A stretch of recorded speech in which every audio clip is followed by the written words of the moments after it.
Olá, meu amigo, minha amiga. Estamos agora iniciando o terceiro episódio daquela minissérie Reencarnação de Segismundo, baseado no livro Missionários da Luz, mais especificamente capítulos 12, 13 e 14. Como dissemos anteriormente, essa apresentação absolutamente dispensa a leitura dos capítulos, aliás, de todo o livro e de toda a série, para aqueles que querem se aprofundar em como que é o mundo dos espíritos. Toda a série de André Luiz, aquela que se inicia em Nosso Lar, Mensageiros, Missionários à Luz, enfim. Recomendo fortemente a leitura. Nesses episódios, nós nos baseamos nos slides do Projeto Imagem. E aqui estamos. Foi nesse slide que paramos no último episódio. No primeiro episódio, tínhamos visto ali alguns projetos reencarnatórios, Anacleta, escolhendo o seu próprio corpo, e o dos 4 filhinhos que ela vai trazer novamente para a Terra, o mesmo grupo de espíritos que já havia se reencarnado anteriormente. Ela, sentindo-se devedora, traz novamente os filhos. Nós temos outros exemplos do Silvério e mais alguns. No segundo capítulo já entramos propriamente na história do Segismundo, onde André Luiz ele começa a compreender toda a história, né? Alexandre vai falando para ele, eles se aproximam da casa, já conseguem modificar a psicosfera daquela residência, mudando o ambiente moral e fazendo já a aproximação dos espíritos que vão novamente trabalhar aqui na romagem terrena. Então, nós vamos seguindo.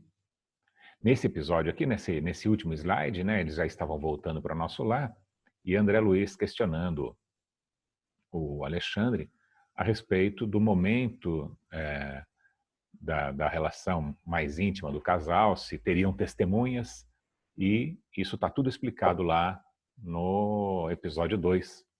Retorne lá se você quiser saber um pouco mais. Agora vamos iniciando, então, propriamente dito, esse terceiro episódio, e vemos o Alexandre já retornando de Nosso Lar para a casa lá da Raquel e do Adelino, encontrando o Segismundo já um pouco abatido. E eu acho que vale a pena até a gente ler um trecho do livro aqui, porque o André Luiz ele pergunta assim, por que o Segismundo sofre tanto? Ao que Alexandre responde, desde muito, e particularmente desde a semana passada, ele está em processo de ligação fluídica direta com os futuros pais. E à medida que se intensifica semelhante aproximação, ele vai perdendo os pontos de contato com os veículos que consolidou em nossa esfera, através da assimilação dos elementos do nosso plano. Retomar a plasticidade que lhe é característica e no estágio em que ele se encontra, impõe-lhe sofrimentos. Aí o André Luiz fala, poxa, mas vai mudando o perispírito dele, mas o perispírito dele, quando ele tinha lá na colônia espiritual, não era o mesmo que ele tinha na crosta anteriormente e que pode ter novamente? E aí o Alexandre diz que pela identidade essencial, sim, mas em vista de uma nova alimentação, novos hábitos, num meio mais diverso, né, menos denso do que a matéria física, ele acaba adquirindo outros elementos do círculo da vida e dos quais é necessário que ele se desfaça, assim de poder penetrar com êxito a corrente da vida carnal. E aí, agora, com os auxílios magnéticos, que ele já estava tendo antes com o Herculano, e agora o Alexandre trabalhando nesse mistério, eles vão ajudar o Segismundo nesta situação. Então, como ele vai se desfazendo de partes do perispírito, o André Luiz ele pergunta, então isso aqui é uma semelhante a uma morte física da crosta? E Alexandre sorriu e falou, olha, sem dúvida, desde que consideremos a morte do corpo carnal simplesmente como abandono do envoltório atômico terrestre. Então, existem mais coisas envolvidas, evidentemente, mas fazendo essa comparação, sim.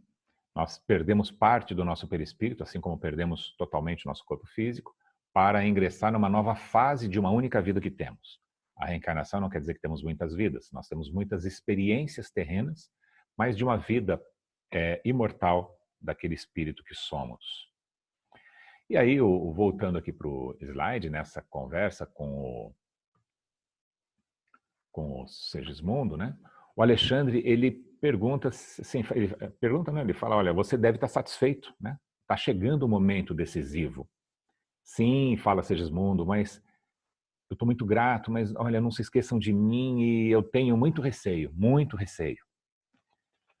O Alexandre, ele, conhecedor desse momento tão importante, né, da vida do espírito, ele fala, olha, não asile o monstro do medo no seu coração, é hora de confiança e coragem. Se você guarda alguma preocupação, compartilhe conosco, né? Fale com a gente, divide, porque assim você limpa o seu coração. E aí Segismundo deixa cair algumas lágrimas, que eu empreendi pequenina obra de socorro nas cercanias da nossa colônia espiritual, né? Vamos lembrar que ele era um trabalhador do nosso lar, um bom trabalhador, fiel trabalhador. E aí ele vai falando que apesar do bom funcionamento, eu acho que não tinha terminado ainda, que tem uma estrutura de muitas responsabilidades, eu não sei se eu fiz bem. Bom, ele estava lá se queixando e alegando, talvez aqui como uma desculpa, né, porque ele está com medo da reencarnação. Então, como uma desculpa, ele fala, olha, eu tinha um trabalho começado lá que eu ainda não acabei, eu acho que eu me precipitei em vir para a Terra. E aí o Alexandre diz para ele que não, que o trabalho lá, ele se sustenta por si só, que a colheita a gente pode buscar no futuro, né? Que é tudo do tempo de Deus. E, aliás, isso nos faz lembrar da carta de Paulo aos Coríntios, a carta 1. Em Coríntios estava tendo uma divisão entre os irmãos e aí algumas dissidências, né? Olha, um prefere a pregação de Beltrano, o outro de fulano. Tinha um cidadão lá de nome Apolo, que ele tinha o dom da oratória, assim como Paulo. Então, uns falavam, eu sou de Paulo, eu sou de Apolo. Ao que Paulo diz assim, eu plantei, Apolo regou, mas Deus é que dá o crescimento, né? Então, a obra é de Deus, não é nem de Paulo, nem de Apolo. Cada um faz a sua pequena parte nessa obra divina. Então, assim, é a mesma coisa com o trabalho que o Segismundo iniciou lá no plano espiritual. E um pouco mais além, né? Quer dizer, o próprio Segismundo, ele reconhece, ele fala assim, vamos pegar com as palavras dele, eu precisava reconciliar-me com a própria consciência, buscando os adversários de outro tempo, a fim de resgatar minhas faltas. Como ensinar os irmãos sofredores, sofrendo eu mesmo, dolorosas chagas em virtude do passado cruel? Mas agora que se aproxima o recomeço difícil, tortura-me o receio de errar novamente. Então, aí ele começa a se queixar, que quando eles combinaram lá, Raquel e Adelino tinham prometido, e ele começou naquele negativismo que nós já vimos no episódio anterior, e o Alexandre, aí ele fica firme com ele e fala, olha, não é hora de você se desequilibrar. Você precisa nos ajudar com pensamentos positivos, sob pena, inclusive, de atrapalhar na formação do feto. Porque com os pensamentos em desequilíbrio, nós podemos afetar a formação fetal. Acho que vale a pena também trazermos a pergunta 339 de O Livro dos Espíritos. O momento da encarnação é acompanhado de uma perturbação semelhante àquela que tem lugar à desencarnação? Ao que os espíritos respondem, muito maior e, sobretudo, mais longa. Na morte, o espírito sai da escravidão. No nascimento, entra nela. Lá na 341, falando da ansiedade, né, que se o espírito ele vai ter alguma ansiedade, uma ansiedade bem grande, visto que as provas de sua existência o retardarão ou o avançarão no seu progresso, conforme estiver bem ou mal suportado. Então, é natural que Segismundo estivesse sofrendo isso, mas já com o conhecimento de trabalhador que era, de todos os ensinamentos que teve, Alexandre segura e traz ele de volta para a consciência para que ele fique firme e otimista como devemos ser. Depois disso, o Alexandre ele pede para que os construtores, né, os outros trabalhadores, entrem também no quarto junto com o Segismundo e comecem a trabalhar aqui na redução do perispírito. Então, a forma perispiritual do Segismundo, ela tem que ser reduzida, eles vão magnetizando, vocês vão percebendo ali aquelas branquinhos que parecem lençóis, pequenos objetos brancos saindo ali, são aqueles elementos que Alexandre tinha dito para o André Luiz que ele tinha que se desfazer. Então ele vai quebrando, vai modificando o corpo perispiritual e ao mesmo tempo reduzindo.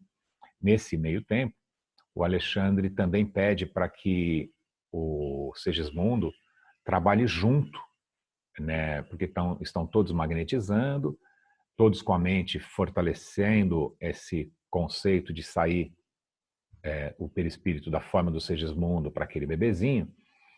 E lembramos que o poder do pensamento, né? O pensamento ele é criador e o perispírito tem muita plasticidade. Então, com a força do pensamento, eles vão moldando o perispírito, mas pedem o concurso disso para o Segismundo.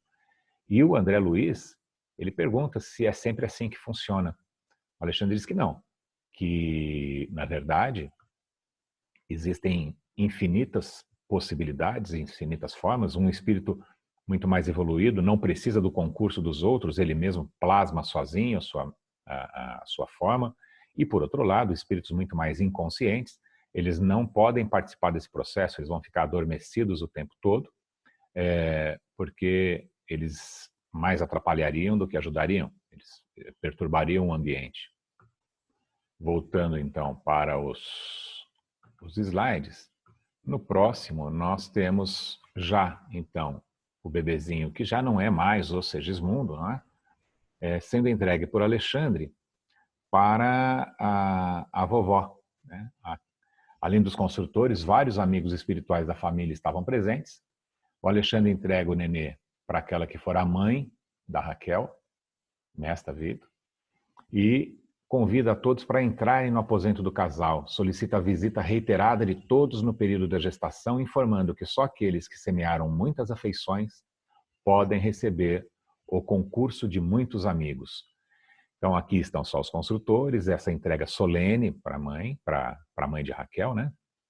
Mas agora, no próximo slide, vocês vão ver a despedida do Segismundo e com muitos amigos. Aqui nós temos mais de 100 amigos que Segismundo conquistou ao longo da sua jornada, da sua trajetória, em especial lá como trabalhador do nosso lar.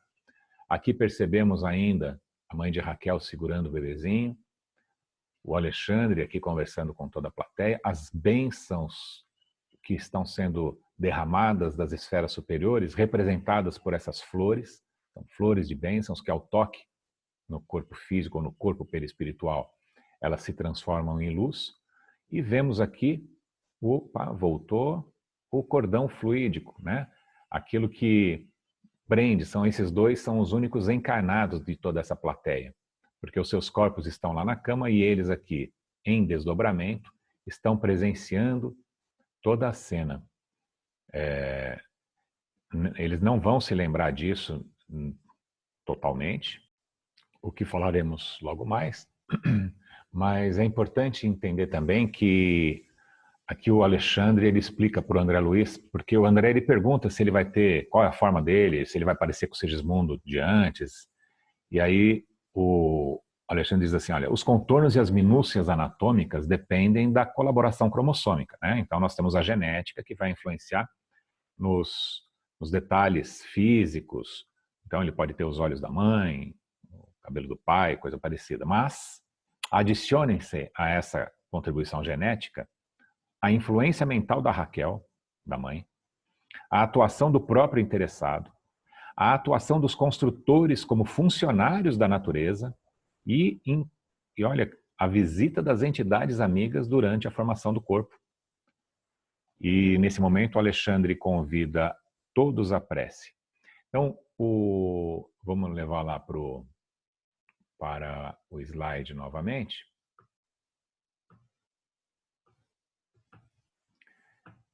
veja aqui na próxima, aqui nós já temos a entrega da mãe de Raquel, entregando o filhinho, o futuro filhinho dela, e ela pede para receber de joelhos, porque ela entende esse momento como de suma importância. Nesse momento, uma coroa brilhante e bela descia do alto sobre a fronte de Raquel. O seu brilho feria o olhar até do próprio Alexandre. Uma curva de flores, uma coroa de flores sustentada por espíritos muito superiores a nós, que eu não podia ver, descansou sobre a fronte de Raquel. Nesse momento, o instrutor Alexandre faz um gesto para a mãe da Raquel, para que ela efetuasse a entrega, e a Raquel não percebia essa luminosidade toda. Ela ergueu os olhos rasos de lágrimas para receber Segismundo. O Alexandre estende-lhe a destra, ajudando-a a levantar-se, e Adelino se aproxima da esposa, abraçando-a e beijando-a na fronte. É esse o momento. Na verdade, esse momento aqui é o que poderíamos chamar da fecundação espiritual. É quando a Raquel aperta essa forma infantil do Segismundo, aqui no peito, né, como vocês veem aí na imagem, e depois desse abraço tão ouroso, a forma perispiritual do Segismundo se liga ao perispírito da Raquel. Então eles vão se fundindo. Alexandre recomenda, por isso que chama-se de fecundação espiritual, né? É como se ela tivesse trazido para o ventre, mas os perispíritos ali, eles ficam imantados. O Alexandre, ele recomenda aos amigos presentes, com exceção dos construtores, Herculano e André, os construtores mais o Herculano e André vão ficar na sala. Os outros vão ter que se afastar da câmara, onde eles eles vão. E o Adelino, confortado e feliz, o Adelino também sai, tá? A Raquel foi conduzida então ao leito com infinito cuidado. Nós estamos falando da Raquel espírito, né? Então, o espírito Adelino sai junto com os outros que não são os construtores, ele sai do aposento. Raquel fica sozinha com Alexandre, Herculano, André Luiz e os construtores.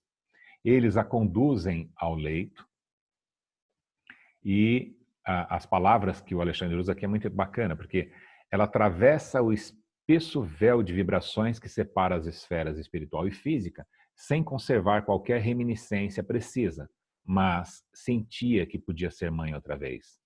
Segismundo já estava ligado a ela por um processo magnético e o André recebe a orientação para prestar atenção de perto,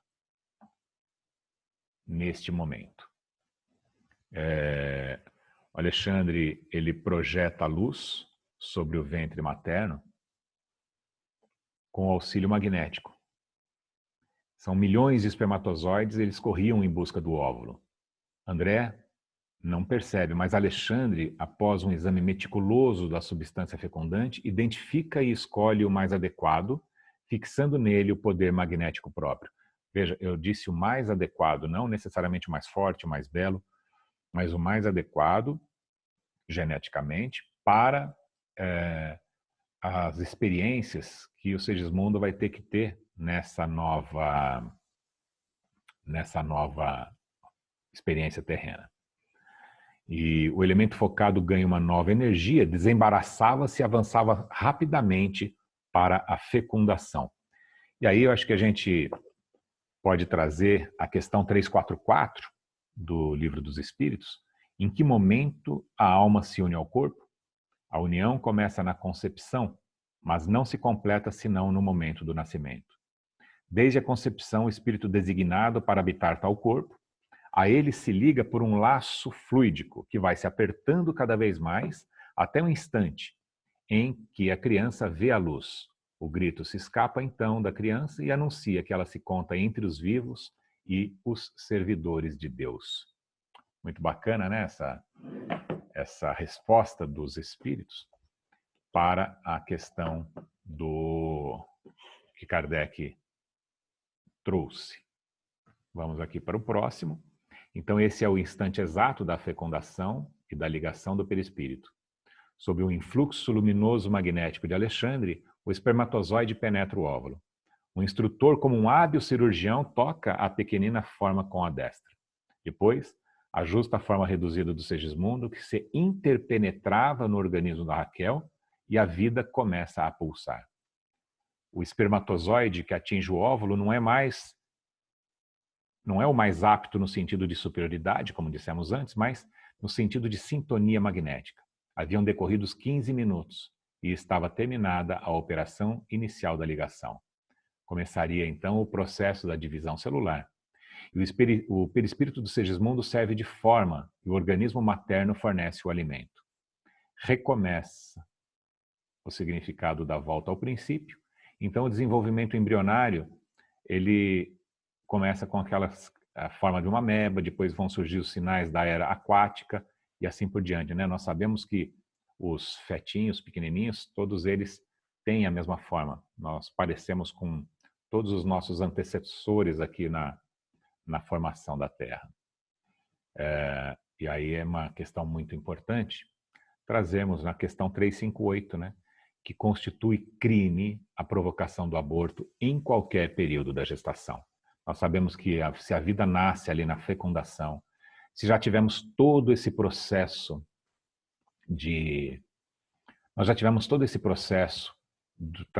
desses trabalhadores abnegados, todo um projeto reencarnatório, toda uma história de vida que vai ser definida naquele momento, né, nessa nova vida, não tem sentido, né? E agora o pessoal tentando fazer a liberação do aborto, não tem o menor sentido. É um crime realmente cometido em todas as épocas. Desculpem aquelas pessoas que já o fizeram, mas vamos trabalhar no bem agora, reparar esse mal. Não tem problema, atire a primeira pedra quem nunca errou. Mas temos que tomar cuidado e consertar os nossos erros. Vamos aqui voltando então aos slides. Então, nesse slide agora, o André está notando o trabalho dos construtores na formação do disco embrionário. Apuleio, um dos construtores, informa que o corpo carnal, como obra de engenharia genética, é também um edifício complexo e delicado. É urgente cuidar dos alicerces com serenidade e conhecimento. Esses alicerces eles são nos primeiros 21 dias dessa fecundação é que acaba tendo esse alicerce mais bem formado, tanto isso que chegam duas senhoras para fazer a visita ao reencarnante e o Apuleio fala para elas voltarem ali no 21º dia, porque esse é um momento que não pode ter nenhum tipo de interferência. Ele agradece a colaboração delas, mas não dá para atendê-las nesse momento. Os fios tenuíssimos que ligam os encarnados ao corpo físico prendiam também Segismundo ao feto. E eu preciso dar uma pausa aqui nesse vídeo, só um minutinho, tá aqui. Então, vale lembrar que tanto na desencarnação, né, quanto na encarnação, os espíritos nos informam que o perispírito ele se liga às células físicas uma a uma, pedacinho por pedacinho. E nesse processo inicial dos 21 dias, onde ainda nós estamos tendo aquela divisão cromossômica, a divisão da produção do feto, né? É um momento de extrema importância para que então não podemos ter interferência nenhuma, como havíamos falado. Vamos trazer de novo então aqui. Porque depois dos 21 dias, então sim, aí é um passeio no parque, né? As duas senhoras, elas voltam e com outro grupo de amigos e levam Raquel a um passeio. Alguns espíritos compunham tônicos e bálsamos reconfortadores com as emanações das plantas e das flores, derramando sobre a mãe e o filhinho. Essa é uma cena muito bacana, né? E mostra o quanto que nós temos o apoio do mundo espiritual. Lembrando que isso não tem nada de misticismo nem nada, essa é a vida verdadeira, não é? Nós aqui estamos com as nossas visões, todos os nossos sentidos obscurecidos pela roupa carnal e não percebemos toda essa beleza, toda a vibração, a vida pulsante que há em torno de nós e da qual fazemos parte.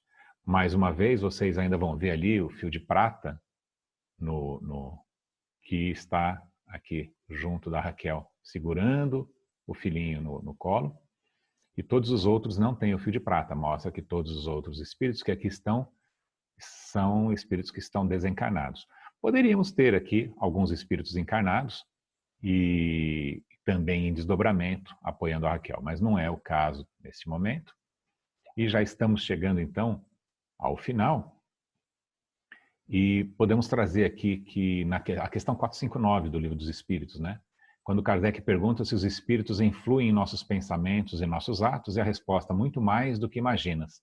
Influem a tal ponto que normalmente eles vos dirigem, mas sem ferir o nosso livre-arbítrio. Então, aqui a influência dos espíritos na nossa vida. E finalizando, então, o trabalho da encarnação de Segismundo, Alexandre e André Luiz estão aqui no Rio de Janeiro, voltando para o nosso lar. Eu espero que tenham gostado, aprendido conosco aqui, eu aprendendo com vocês, um pouco mais de como funciona essa nossa vida tão bela.